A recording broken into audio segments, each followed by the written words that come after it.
Hi guys, आज हम पढ़ेंगे क्लास 4 एनसीईआरटी इंग्लिश बुक की यूनिट 3 का चैप्टर 2 के एनसीईआरटी सॉल्यूशंस, जिसमें फर्स्ट क्वेश्चन है what did Nasruddin boast about. Nasruddin अपने बारे में क्या बड़ा चढ़ा के बोल रहे थे। Nasruddin boasted about his skill in archery. He used to say that none of the arrows shoot by him miss the target.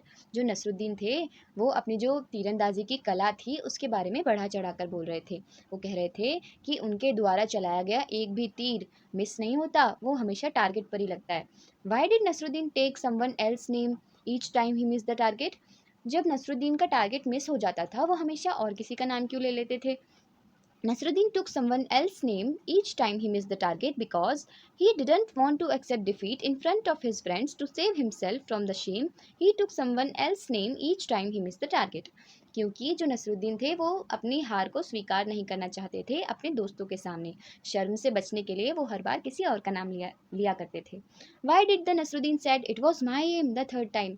तीसरी बार नसरुद्दीन ने ये क्यों कहा कि ये मेरा निशाना था।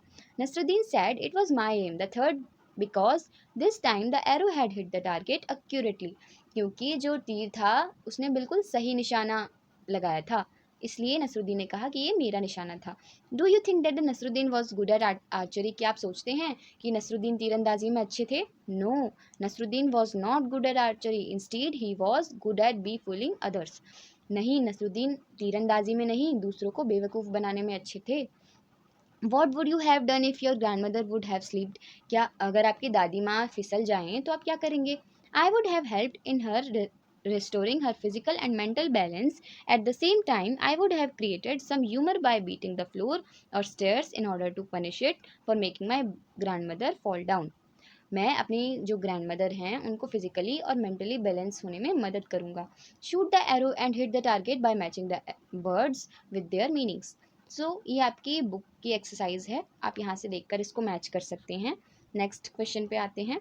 Replace the underline words with a word from the box and rewrite the sentences. In no time she hit the object she aimed at. In no time she hit the target. So ये भी आपकी book की activity है, आप उससे कर सकते हैं। नेक्स्ट क्वेश्चन क्या है।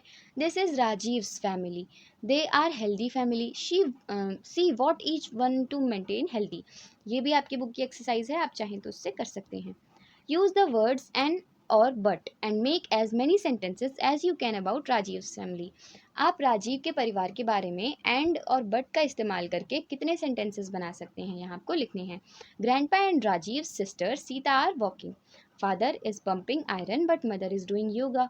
Rajiv and his family members wake up early in the morning.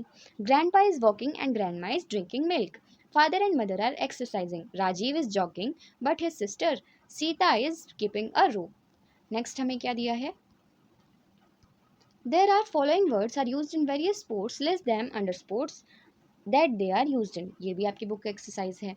Write 2 sentences on your puppet. आपको अपने पपेट के ऊपर 2 सेंटेंसेस लिखनी है। My puppet is made up from plastic sticks, it can walk dance and play. So यहाँ आपका chapter finish होता है। एंड अगर आपको हमारी वीडियो पसंद आई तो हमारी वीडियो को लाइक और चैनल को सब्सक्राइब कीजिए। Thanks for watching.